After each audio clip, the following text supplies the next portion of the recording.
wabarakatuh. Waalaikumsalam warahmatullahi. Bismillahirrahmanirrahim. Alhamdulillahi rabbil alamin. Wal 'aqibatu lil muttaqin. Wala udwana illa 'alal dhalimin. Wassalatu wassalamu ala asrafil anbiya'i wal mursalin.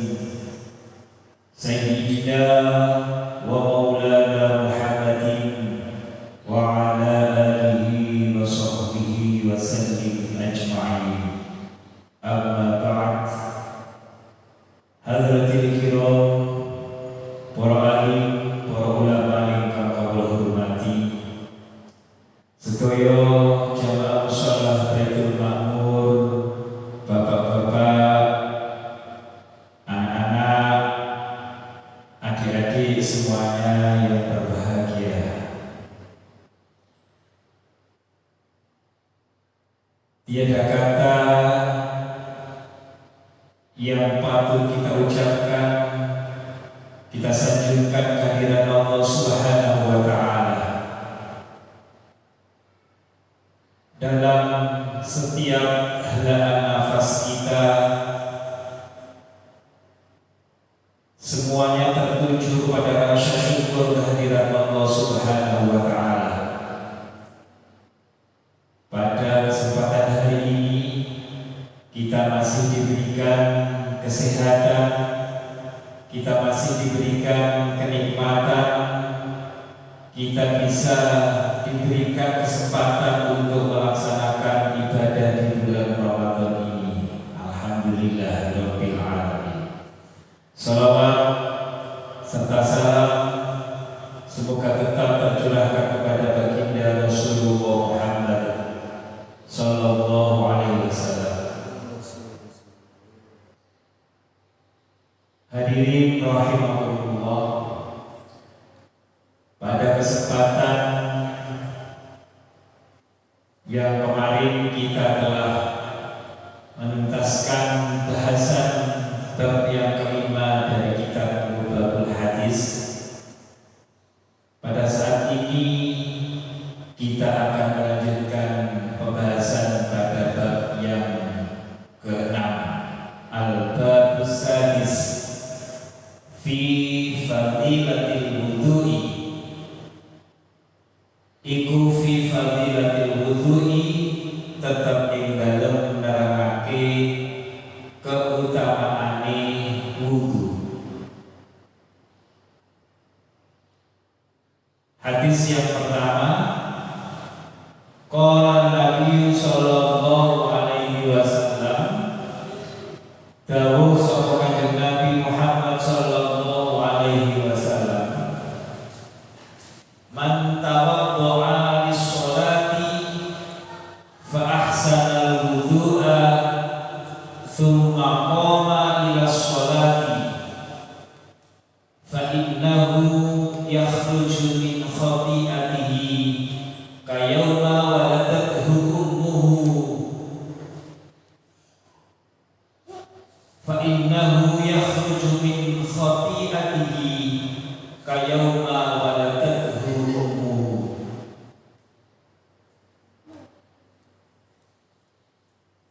Terus sapa kanjeng Nabi Muhammad sallallahu alaihi wasallam, man tawaddaa, utawi sapa wong iku wudu lis-sholati krana salat, fa ahsana mongko ambagusi sapa wong al-wudhu'a ing wudune, summa mongko kali-kali qoma ila sholati, qoma ila sholati,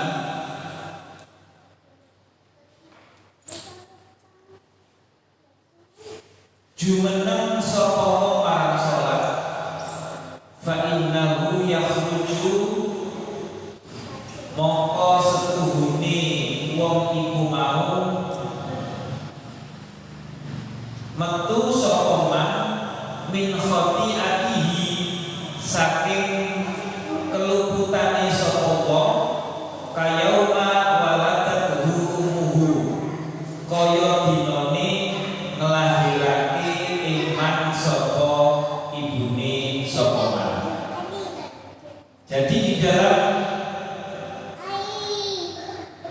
hadis yang pertama, Nabi Muhammad SAW bersabda, barang siapa berwudu untuk sholat, lantas dia membaguskan wudunya, menyempurnakan wudunya dengan memenuhi syarat rukun dan adabnya wudu, kemudian ia berdiri untuk melaksanakan sholat, maka sungguh ia terlepas dari kesalahannya, sehingga ia seperti dilahirkan oleh ibunya, sehingga orang itu tidak ada dosa yang tersisa. Jadi ibaratnya orang yang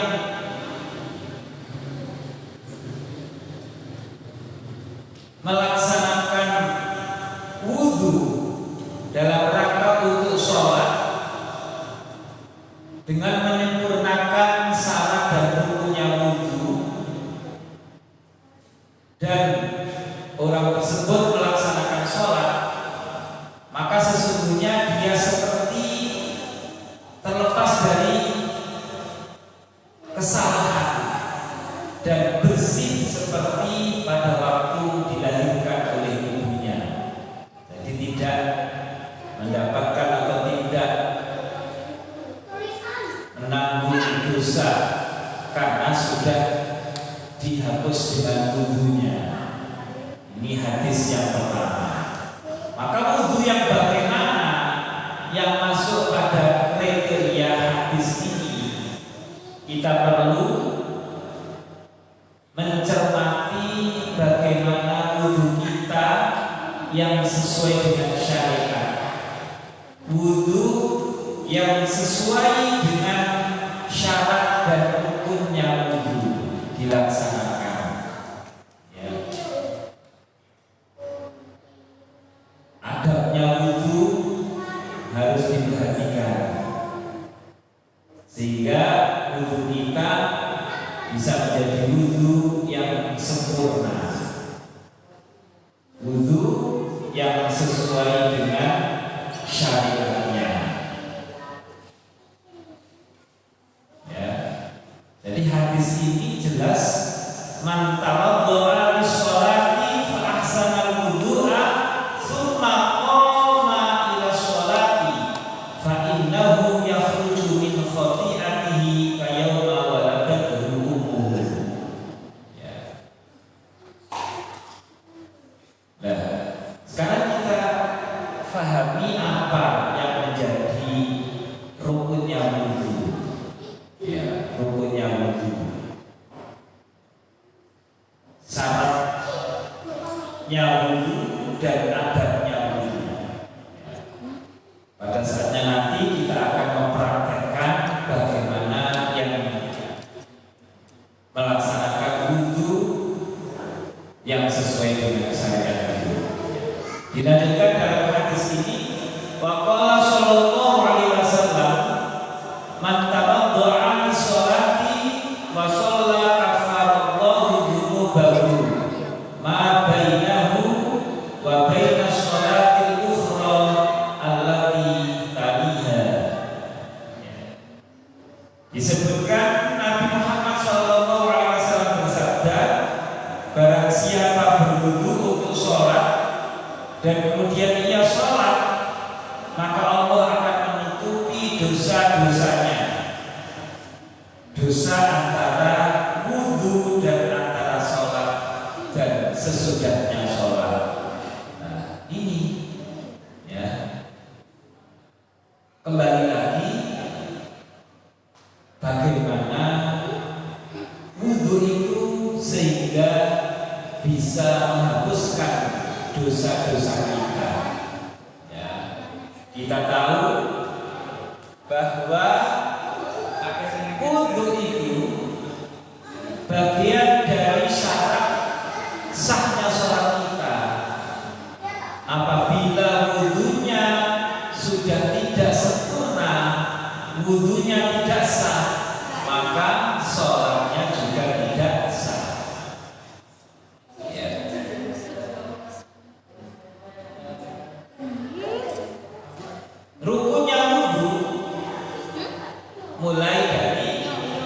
niat. Ya. Nawaitul wudu'a li raf'il hadatsil asghari fardhan lillahi ta'ala. Ya. Insyaallah kalian sudah hafal dengan niatnya wudu. Ya. Ya. Nawaitul wudu'a li raf'il hadatsil asghari fardhan lillahi ta'ala. Kapan itu dilakukan? Niat itu, ya, niat itu dilakukan pada saat kita akan memulai wudhu kita. Ya, yang pertama adalah membasuh muka kita. Ya, membasuh muka. Yang namanya muka, kalau diperhatikan Pak Yudi, yang namanya muka adalah bagian wajah kita yang terlepas dari tumbuhnya rambut utama ini. Ya, ini muka kita. Ya, ada rambut, kemudian muka kita ini semuanya. Ya, itu adalah yang harus dibasuh, membasuh muka. Ya. Kemudian membasuh kedua tangan sampai siku-siku. Insya Allah pada pertemuan beberapa kemarin sudah dijelaskan Pak Yudi pada pokok bahasan wudu di pengajian yang lalu. Ya.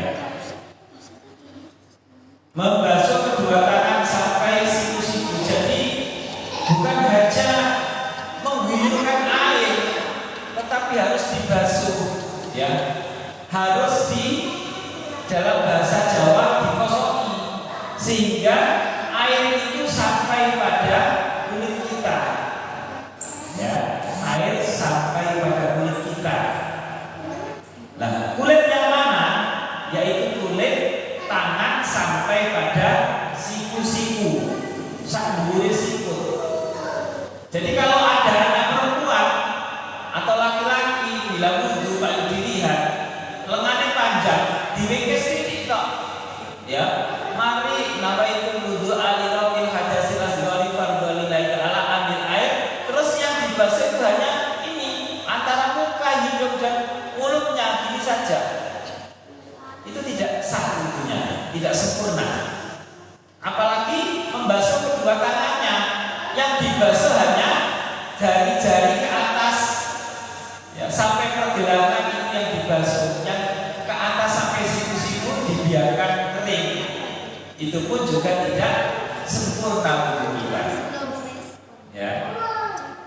Kemudian yang berikutnya adalah mengusap sebagian kepala. Ini menjadi rukunnya. Mengusap sebagian kepala yang ada rambut kita. Ya.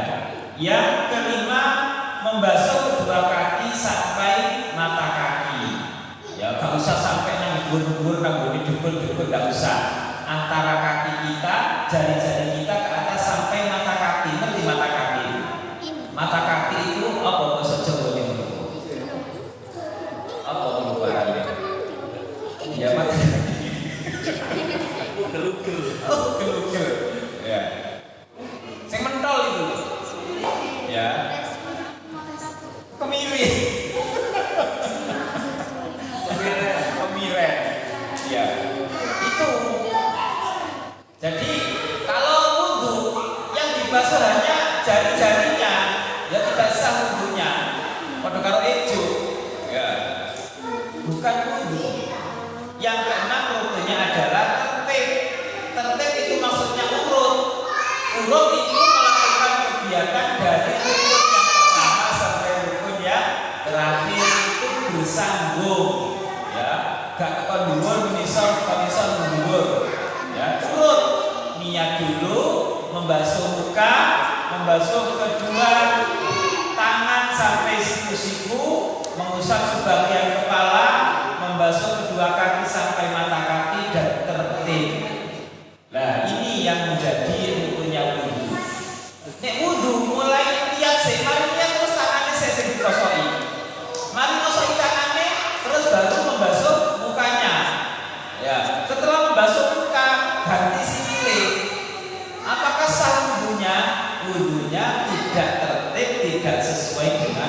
kerutan, maka wudhunya tidak sempurna, tidak sah. Maka bila dipakai melaksanakan sholat, sholatnya juga tidak sah karena wudhunya juga tidak sah.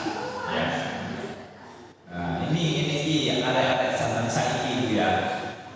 Setengahnya itu apa itu? Fokusnya hilang, sering hilang karena apa? Mencoba yang lain, ingin berkreasi, tapi kreasi yang tidak pada tempatnya. Ya, tidak apa-apa berkreasi, tidak ada larangan, tetapi di tempat yang semestinya. Ya. Baik, anak-anak.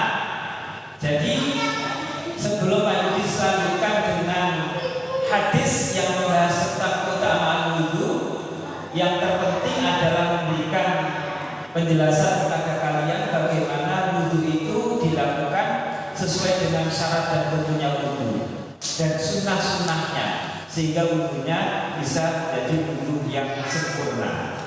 Ya.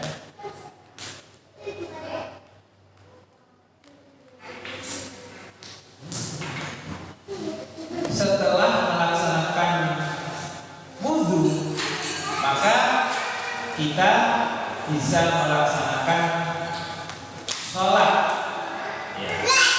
Dilanjutkan di dalam kitab ini, wa qala sallallahu alaihi wasallam, man nama ala wudhu'i fa adrakahu al-mautu fi tilkal lailati fa huwa indallahi syahidun. Ya. Ini lebih utama lagi ya wudhunya, faedahnya. Man nama ala wudhu'i fa adrakahu al-mautu fi tilkal lailati fa huwa indallahi syahidun.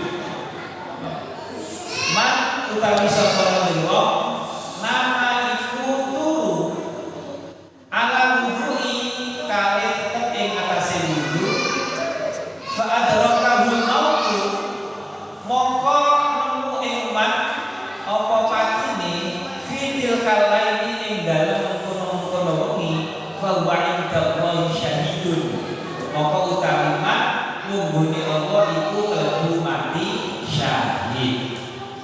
Jadi penjelasan di dalam hadis ini, barang siapa yang tidur dan tidurnya itu dalam keadaan suci, dalam keadaan berwudu, maka apabila pada saat tidur itu orang itu menemui ajalnya, meninggal dunia di malam itu, fahuwa indallahi syahidun, maka orang itu tergolong dan digolongkan oleh Allah sebagai orang yang mati syahid menurut Allah. Ya, makanya biasakan sebelum apa itu kalian tidur, kalian wudhu terlebih dahulu sehingga tidur dalam keadaan suci. Ya, dalam keadaan suci.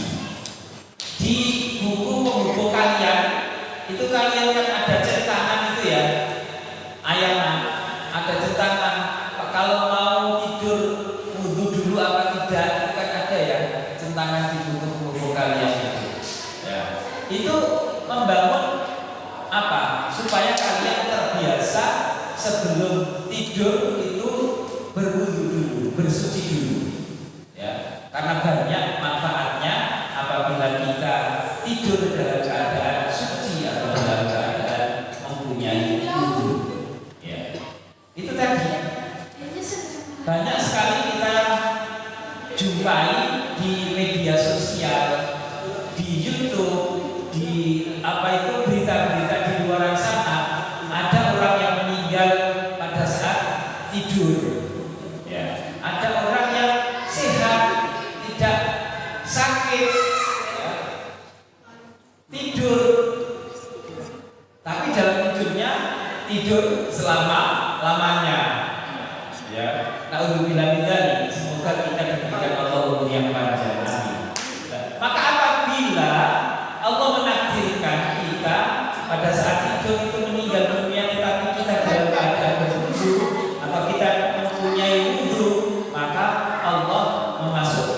golongan orang yang mati syahid. Mati syahid tidak lain pahalanya adalah dimasukkan surganya Allah Subhanahu wa ta'ala. Ya, kemarin pada saat kita membahas tentang bab yang keberapa kemarin tentang faedahnya, keutamaannya mengucapkan kalimat Bismillahirrahmanirrahim. Ya, sebelum tidur kita membaca Bismillahirrahmanirrahim 21 kali, membaca surat Al-Ikhlas, surat Al-Falaq, surat An-Nas, membaca ayat kursi, ya. Supaya apa? Supaya dijauhkan dari godaan syaitan. Nah, sekarang ini materi kita tentang wudu. Bahkan di sini dijelaskan tadi sudah banyak disampaikan keutamaannya wudu.